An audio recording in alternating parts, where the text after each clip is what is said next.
네, 오늘 수요 찬양 예배 말씀 고린도후서 6장 1절부터 6절까지 말씀 은혜 받을 만한 때 첫 번째 시간 함께 공부하겠습니다. 본문을 같이 한번 읽고 나누도록 하겠습니다. 우리가 하나님과 함께 일하는 자로서 너희를 구원하노니 하나님의 은혜를 헛되이 받지 말라. 이르시되 내가 은혜 베풀 때에 너희에게 듣고 구원의 날에 너를 도왔다 하셨으니 보라 지금은 은혜 받을 만한 때요 보라 지금은 구원의 날이로다. 우리가 이 직분이 비방을 받지 않게 하려고 무엇이든지 아무에게도 거리끼지 않게 하고 오직 모든 일에 하나님의 일꾼으로 자천하여 많이 견디는 것과 환난과 궁핍과 고난과 매맞음과 갇힘과 난동과 수고로움과 자지 못함과 먹지 못함 가운데서도 깨끗함과 지식과 오래 참음과 자비함과 성령의 감화와 거짓이 없는 사랑과. 아멘. 딜레마라는 단어가 있습니다. 사전을 찾아보니까 선택해야 할 길은 두 가지 중 하나로 정해져 있는데 그 어느 쪽을 선택해도 바람직하지 못한 결과가 나오게 되는 곤란한 상황을 가리킨다. 이렇게 되어 있습니다. 어느 한쪽을 선택하는 순간에 동시에 다른 한쪽을 포기해야 하기 때문일 것입니다. 이런 딜레마에 빠진 경험들이 있으실 것입니다. 진퇴양난 이런 표현을 하기도 하는데요. 조금 비슷한 신앙생활에도 좀 비슷한 상황들이 있습니다. 우리가 딜레마라고 여겨지는 이런 상황들이 있을 것입니다. 그런데 아마 오늘 본문에서 이런 문제들을 좀 명확하게 다루고 있는 것 같습니다. 아시는 것처럼 먼저 고린도 교회는 참 문제가 많은 교회였습니다. 예수 그리스도를 믿는다라고 했지만 참 성도들의 신앙은 미숙했죠. 모든 일을 믿음으로 행하는 데 있어서는 많이 부족한 모습이었습니다. 그리고 교회 안에 이제 세상의 가치관, 헬라 철학의 영향뿐만 아니라 세속의 여러 가치관들을 교회가 추구하기도 하고요. 복음에 반하는 이런 일들이 일어나서 갈등이 계속 일어났었습니다. 그래도 주님의 교회죠.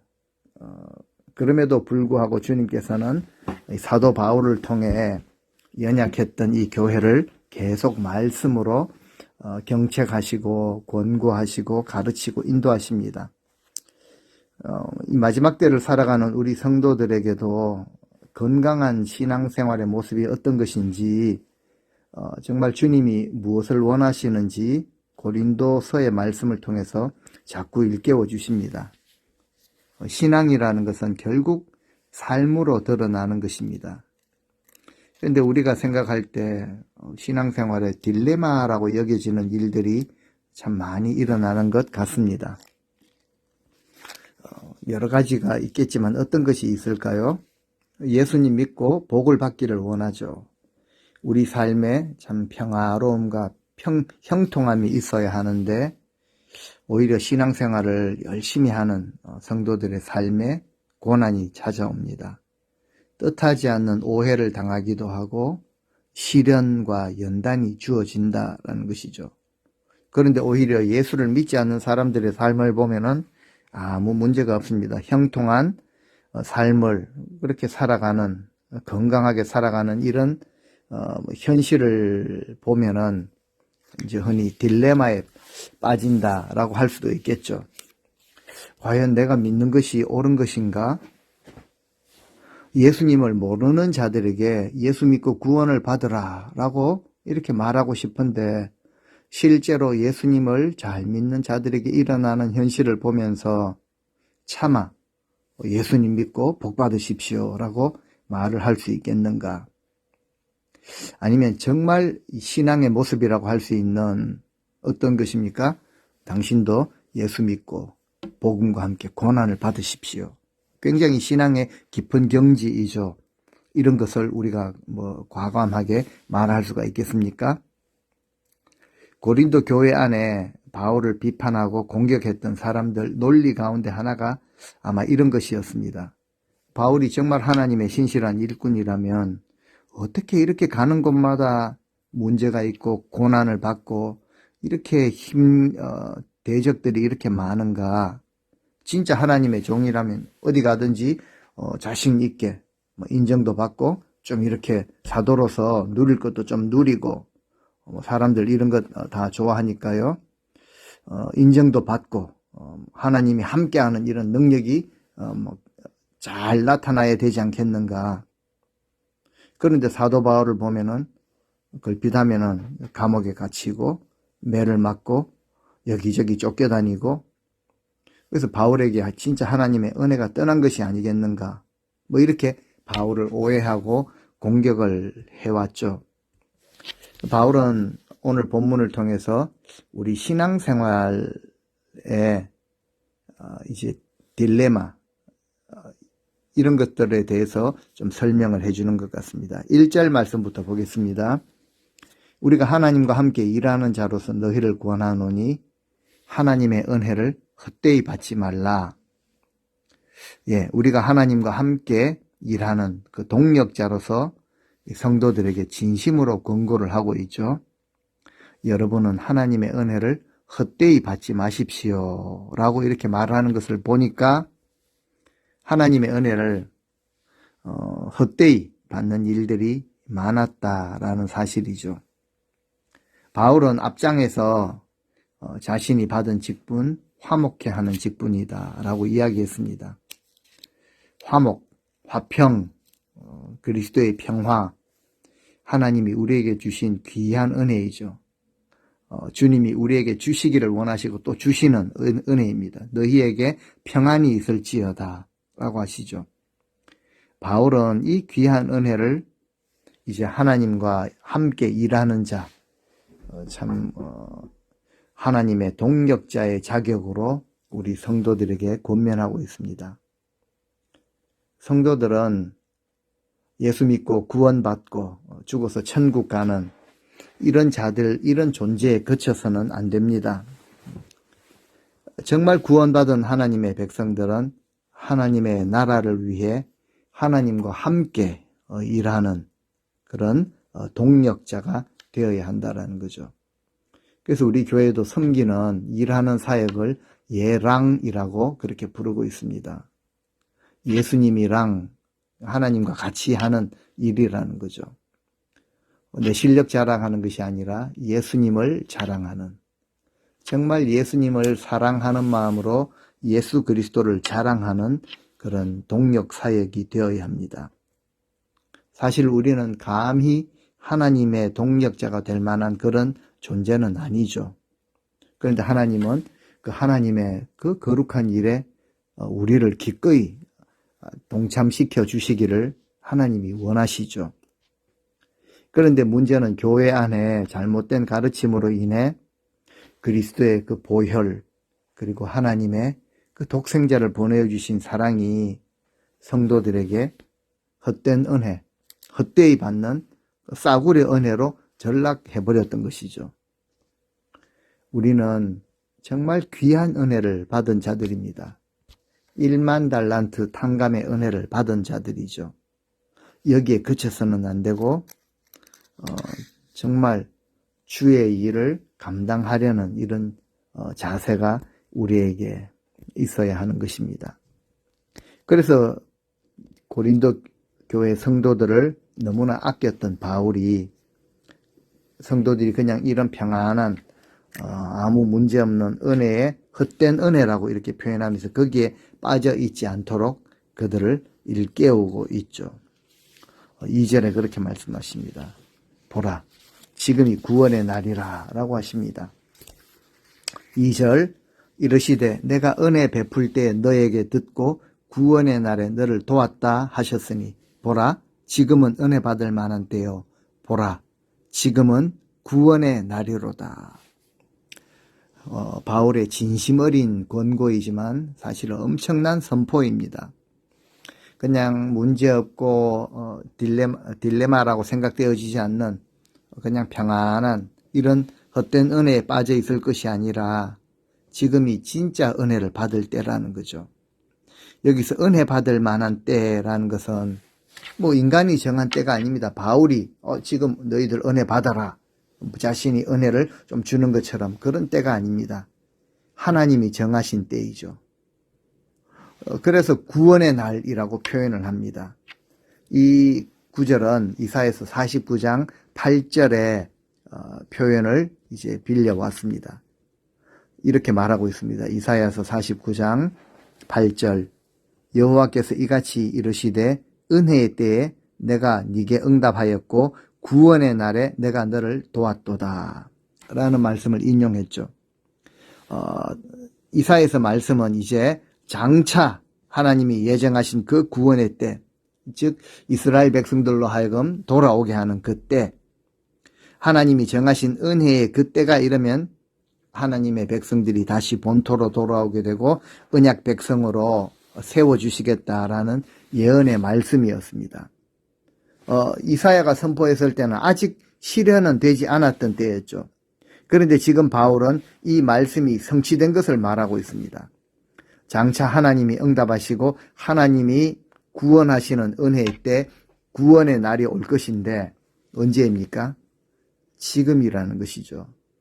미루어서는 안 된다라는 것입니다. 보라, 지금이 은혜 받을 만한 때고 보라, 지금이 구원의 날이다. 오늘이 구원의 날이다. 이사야서의 장차 이루어질 그 장차라는 단어를 지금이라고 그렇게 바꾸어서 선포를 하고 있습니다. 이유가 무엇입니까? 예수 그리스도가 이미 성탄절에 오셨죠. 하나님의 구원 사역 천국이 왔습니다. 이제 아직 완성되지는 않았는데요. 주님 다시 오시는 날에 구원이 완성되는 것이죠.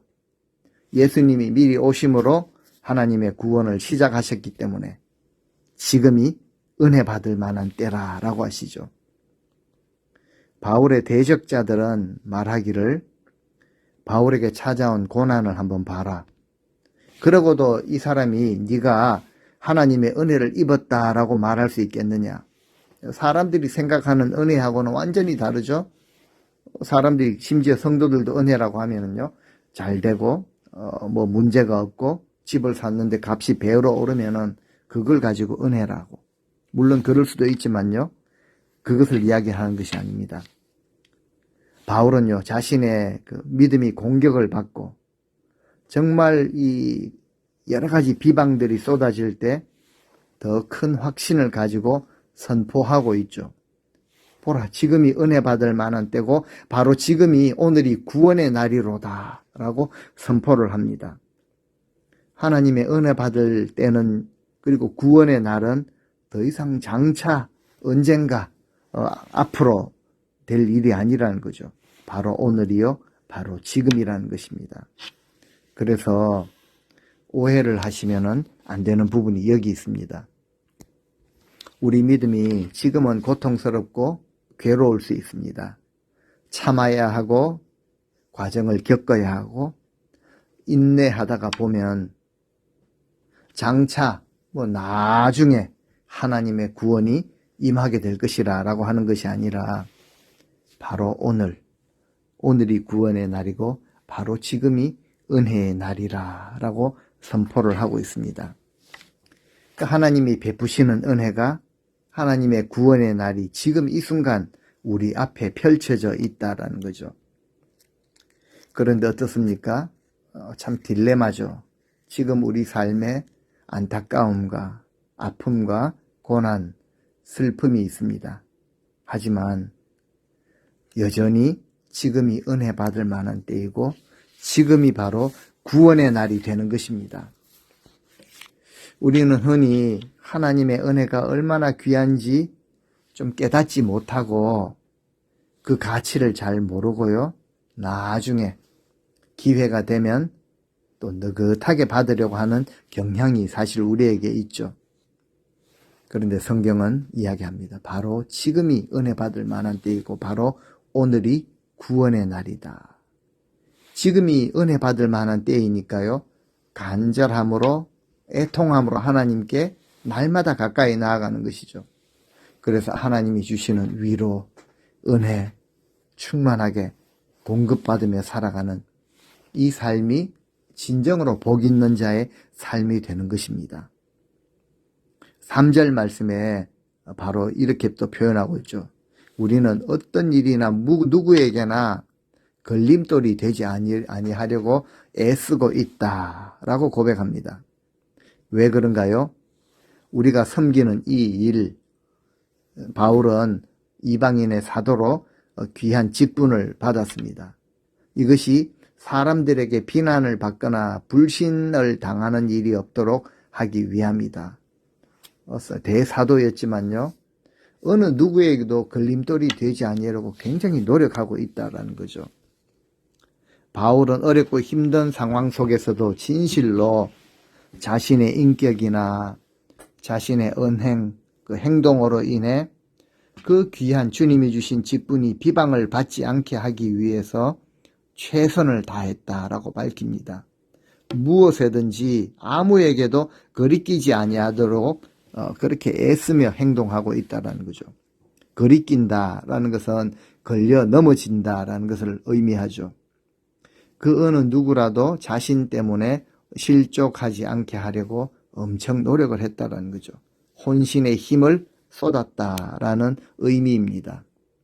그런데 사실 바울은요, 많은 비방을 받았습니다. 그런데 우리는 알고 있죠. 주의 일을 감당하다 보면요, 오해와 비방과 그런 환난이 많이 주어집니다. 그런데 그것은 바울이 무슨 비뚤어진 인격을 가졌기 때문에 잘못된 그런 행위로 아주 교만하거나 자기중심적으로 행했기 때문에 일어난 것이 없었습니다. 아니었죠.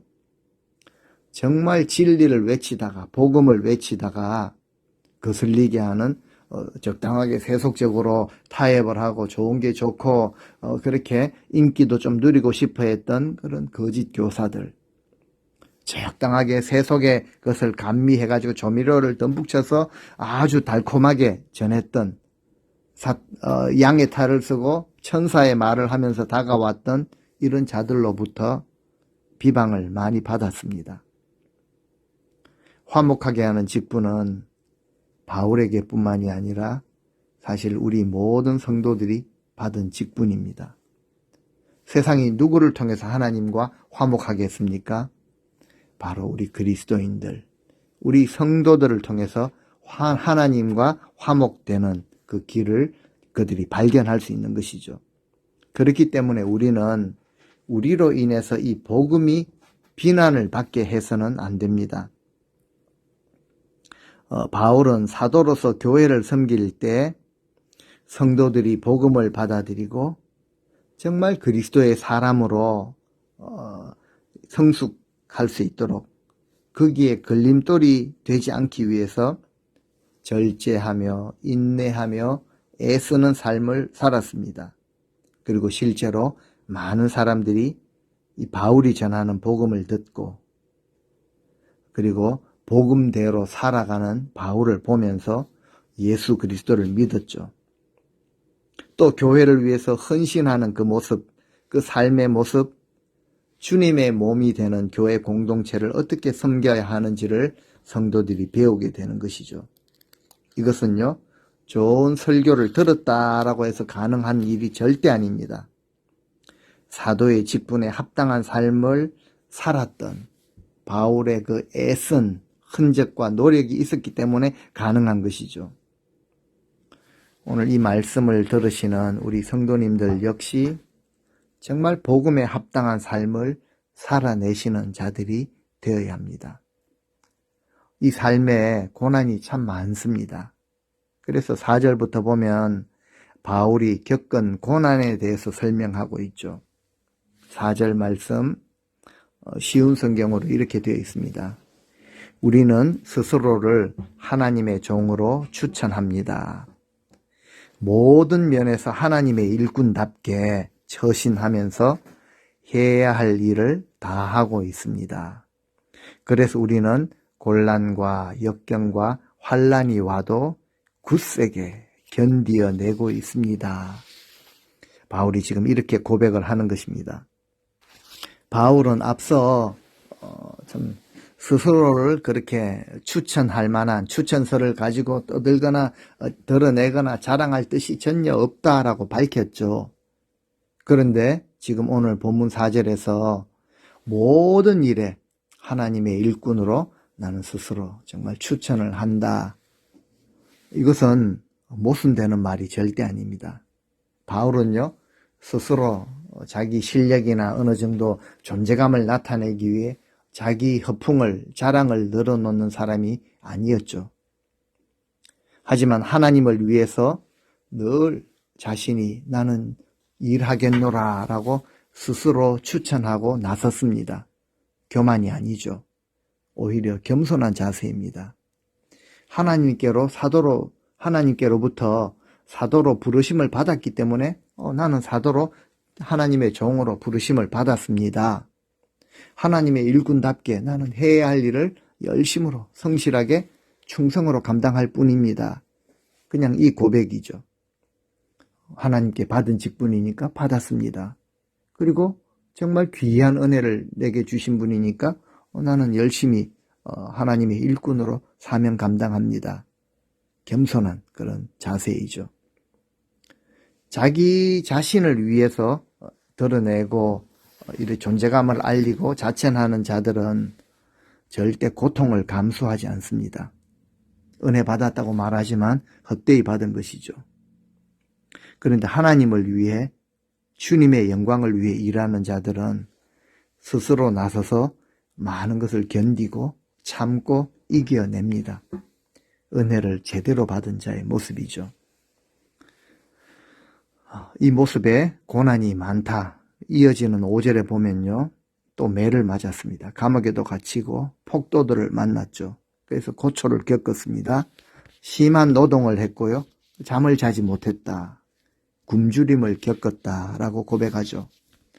바울이 겪었던 고난을 여러 가지로 표현합니다. 사도행전을 보면은 바울이 전도 여행 가운데 겪은 수많은 고난과 환난들을 소개하고 있죠. 여러 번 채찍을 맞았고 고문과 치욕을 당했습니다. 감옥에도 많이 갇혔죠. 빌립보 그리고 예루살렘을 거쳐 로마에 이르기까지 죄수의 신분으로 지냈죠. 조용한 평안한 거처를 얻지 못하고 여기저기 끌려다니는 삶을 살았습니다. 주님의 몸된 교회를 돌보기 위해 자지도 못하고 먹지도 못했습니다. 보통 사람이었다면 저 같았어도 이런 환경 속에서 자신이 맡은 그 직분을 온전히 감당하기는 힘들 것입니다. 그런데 바울은 이 모든 고난을 피하지 않고 감당하며 그 자리를 지키며 견뎠다라고 고백합니다. 진정한 은혜이죠. 하나님의 동력자, 하나님의 일꾼으로 산다라는 것이 바로 이런 모습인 것 같습니다. 성경에 나오는 대사도니까 바울만 이런 삶을 살아야 하는가? 아닙니다. 하나님을 사랑하는 자, 주의 사명을 감당하는 모든 자의 삶에 이런 환난과 시련이 주어질 수 있습니다. 참 딜레마죠.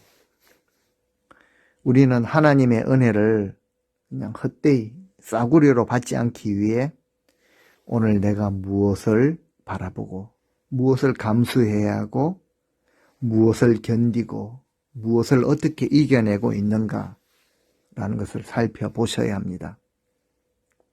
바울은 하나님의 일꾼이 되어서 충성을 다하는 자신의 삶에 극심한 고난이 지속되고 있다라는 현실을 그대로 인정을 하죠. 그대로 받아들이는, 정말 복음을 위한 고난을 그대로 받아들이는 자세입니다. 그리고 하나님의 부르심을 받은 사도로, 하나님의 일꾼으로, 하나님의 동력자로 충성을 다하며 또 맡기신 그 사역을 감당하고 있습니다. 은혜를 헛되이 받지 않은 자세이죠. 복음을 맡은 하나님의 일꾼으로 그 복음을 전하면서 자신이 당했던 환난, 여러 가지를 이렇게 밝힌 후에요. 그래서 5절 말씀을 이렇게 보시면은 마지막에 이런 여러 가지 고난 가운데서도 라고 이렇게 마칩니다. 그리고 이제 마지막 6절에 넘어가면서 하나님의 은혜를 제대로 받은 진정한 하나님의 일꾼이 가져야 할 자세를 6절부터 쭉 이야기를 합니다. 그래서 오늘은 6절까지만 살피도록 하겠습니다. 6절, 깨끗함과 지식과 오래 참음과 자비함과 성령의 감화와 거짓이 없는 사랑과 하나님의 일꾼으로서 자신이 가진 정말 내적인 그런 성품들, 자질들에 대해서 이야기를 합니다. 이런 자질과 성품들은 모두 하나님의 일꾼임을 자처하는 사람들이 가져야 할 그런 자질들입니다. 깨끗함이죠. 영적인 순결과 도덕적인 순결을 모두 포함하는 말입니다. 영적으로 순결하여서 두 마음을 품지 않아야 하죠. 도덕적으로 순결하기 때문에 행실이 올바릅니다. 지식이라는 것은 세상에 잡다한 이런 지식이 아닙니다. 하나님을 아는 지식이죠. 정말 복음을 알고 구원을 아는 지식, 그리고 우리 삶의 당연한 구원받은 백성으로 당연히 살아야 할 삶의 지침으로서 말씀에 대한 그런 지식, 이런 것을 가지고 있어야 한다는 거죠. 그리고 오래 참음. 고린도 교회는 분열이 분당이 심했죠. 미성숙하기 때문에 그렇습니다. 분열하고 분쟁하고 도덕적으로도 타락한 데다가 심지어 정말 바울은 목숨을 걸고 성도들을 위해서 사역을 했는데요. 배신을 하죠. 하지만 바울은 여전히 오래 참고 사랑했습니다. 심지어 하나님의 자비하심으로 그들에게도 자비를 베풀고 끝까지 품고 돌보았죠. 하나님의 일꾼은 오래 참음과 자비함으로 모든 사람들을 대해야 하는 것이죠. 그리고 바울은 이 성령의 감화에 의해서 일을 했습니다. 성령의 감화, 영어 성경에 in the Holy Spirit, 성령 안에서 행해야 한다라는 거죠. 감정으로 내 기분 따라 상황으로 행하는 것이 아니라 정말 성령님에 의해서 감동, 감화를 받고 행해야 하는 것이죠. 어떤 순간적인 감정이나 기분 이런 데 끌려다녀서는 안 된다라는 것입니다. 마지막에 거짓이 없는 사랑, 이런 사랑으로 성도들을 대했습니다. 거짓이 없는 사랑이라고 딱 이렇게 표현을 하고 있죠. 그만큼 우리 인간들의 마음에는 거짓이 있는 위선적인 사랑으로 흉내내는 이런 모습도 있습니다. 진정한 사랑이 아니죠. 그래서 거짓이 없는 사랑을 영어 성경에는 in sincere love, 신실한 그런 사랑, 이런 사랑을 가지기 위해서는 먼저 우리 안에 하나님의 그 용납하시는 사랑이 채워져야 합니다. 그리고 그 사랑을 이웃에게 베풀 수 있어야 합니다. 그래야지 거짓 없는 사랑이 되죠. 계속해서 다음 시간에도 이어서 우리 진정한 진짜 하나님의 은혜를 제대로 받은 일꾼들이 가져야 할 그런 자세에 대해서 계속 알아보겠습니다. 말씀을 맺으면서 하나님의 일꾼이 된다는 것은 절대 쉬운 일이 아닌 것 같습니다. 끊임없이 우리 자신을 십자가 앞에 내려놓고 자아를 죽여야 하는 것이죠. 하나님이 주시는 성품으로 성령의 감동으로 감화로 살아야 합니다. 이런 내적 자질들을 성품들을 가지고 외부로부터 주어지는 이런 시련과 환난 이런 거 이겨야 되지 않겠습니까? 견뎌내야 하지 않겠습니까? 이기며 나아갈 때 진정한 하나님의 일꾼으로 신실한 일꾼으로 설 수 있고 하나님께 인정을 받을 수가 있습니다. 오늘도 우리 말씀을 통해서 우리는 감당하지 못할 말씀을 하시는구나. 불가능한 일이 아닙니다. 바울도 감당했죠. 우리도 바울과 같은 성정을 가지고 바울도 우리와 같은 성정을 가지고 있는 인생입니다. 바울을 구원하시고 사용하신 주님을 동일하게 우리도 구원의 주로 모시고 있는 자들이죠. 우리도 감당할 수 있고 또 성령의 감화로 감당을 해야 합니다. 그래서 우리의 주도권과 우리의 인생을 하나님께 맡겨드릴 수 있어야 합니다. 바울은 온갖 어려움 속에서도 흔들리지 않고 자신의 사명을 감당했습니다. 또한 복음에 대한 바른 그런 지식을 가지고 복음을 전했죠. 그리고 죄인들을 죄인 중에 괴수와 같았던 자신을 용납해 주신 그 하나님의 사랑으로 정말 인내로 교회를 섬기고 자비를 베풀었죠. 그리고 모든 사역들은 자신의 경험이나 배경이나 능력이 아니라 성령의 역사 그리고 거짓 없는 사랑의 근거에서 감당할 수가 있었습니다. 이런 신앙의 자세를 주님 나에게도 허락하여 주옵소서라고 기도하실 수 있기를 바랍니다.